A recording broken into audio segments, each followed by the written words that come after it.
It gives me great pleasure to introduce one of the joint winners of the 2022 British Kuwait Friendship Society Book Prize in Middle Eastern Studies. For his work, The Last Great War of Antiquity. It's my great pleasure to have with us today James Howard-Johnston, a historian of the Byzantine period and a former lecturer in Byzantine studies at the University of Oxford. Professor Carol Hillenbrand, Professor Emerita of the University of Edinburgh in Islamic history, and one of the judges of the book prize, is going to discuss the work, so we can just have a little discussion so we can find out about how wonderful it is and why it's won the prize.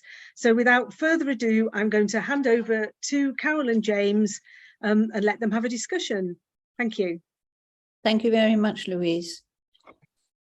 It's a great pleasure for me as a fellow historian to congratulate you, James, on winning this prestigious prize. It's a rare accolade for a Byzantinist to receive such a recognition from a Middle Eastern royal source. How long did it take you to write this book? Oh, Carol, my wife jokes that it took longer to write than the war itself lasted. I mean, actually, no, it took much longer. I started thinking about the subject when I produced a date list for an undergraduate class back in the early 1980s. Right. I started seriously writing in the 1990s. And then the thing came together over the last 10 years. So a long time is the answer. Indeed, indeed. What was the quality of the sources that you used? Did any of them present particular difficulties?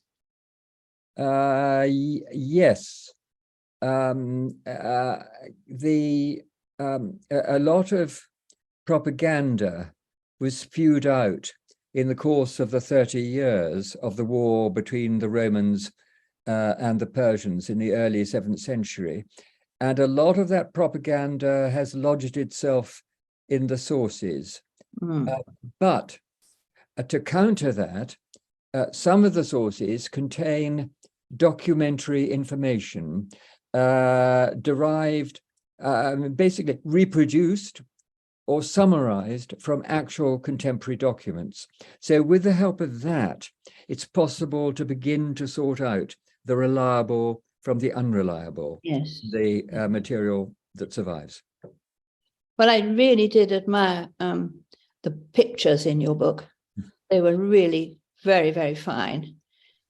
Now, another issue I wanted to mention is, well, what made you focus on this war of the two superpowers of late antiquity?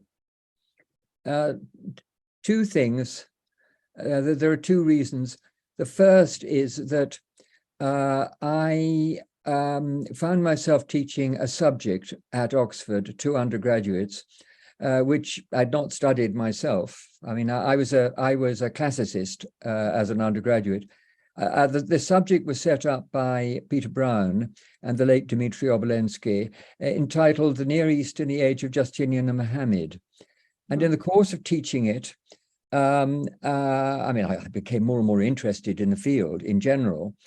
And I observed that nothing on any large scale had been written about this last and greatest of the wars between the Sasanian and Roman empires. So I began gathering material and thinking.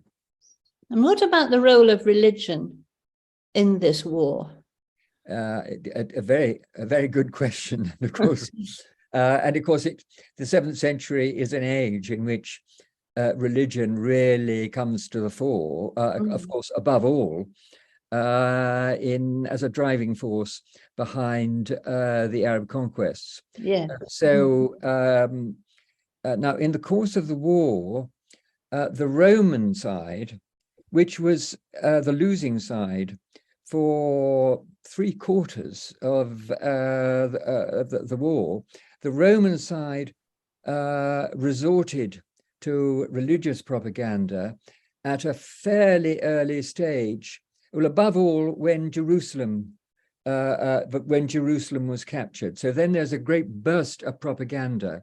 But then at a later stage, when the reigning emperor Heraclius was leading his army on apparently forlorn campaigns deep into Iran, he sought to enthuse his men by preaching what can only be called a Christian version of jihad, with the rewards of paradise offered to soldiers who died in battle.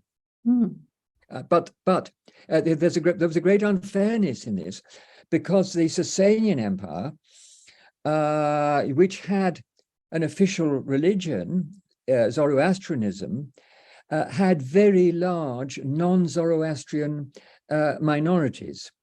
Well, altogether, they were a majority: Christian of 2 denominations, Jewish and Buddhist. And they could not themselves reply with Zoroastrian propaganda. Now, I suppose I could ask in a rather general way, why does this book matter? Is there some moral here for our own period? What a question. Well, But it's a question that all historians should ask themselves when they write a book. I suppose the general answer would be that the more that we know about the past, the more that we understand how great wars have begun, and the various factors that made them continue, the better able we are to manage things in the present. But I suppose so. Also, it's a good story in its own right. So I think all human beings need to have a sense of what went before, as well as what is out there beyond the horizon of vision. So that's a general justification. In particular, I suppose it casts light on some light on the origins of that extraordinary historical phenomenon, the sudden emergence of Islam, and the extraordinarily rapid conquests of the world. And as we all know, Islam is a major ideological presence and influence on the modern world. Well, thank you. I've been told that we mustn't talk for more than 10 minutes, but I think so far we've had some really good discussion, or rather, I've had a very good response from you. Put it that way. And in closing, let me underline that this is a grand book on a grand theme, in my view, that will appeal not just to specialists, but to the lovers of history everywhere. It documents in stylish fashion the end of antiquity and the beginning of the Middle Ages, and I do respect your work very much. Thank you.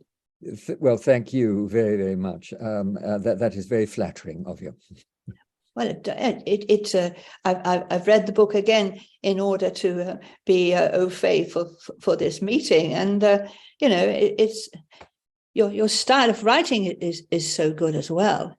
And there's some wonderful long sentences which are just magnificent. So anyway, thank you very much, and I'm sorry we had to wait for each other so long. Yes, I apologize about that. Anyway, No, thank you so much. Your fault. No. Thank you so much. And you. Bye-bye. Bye.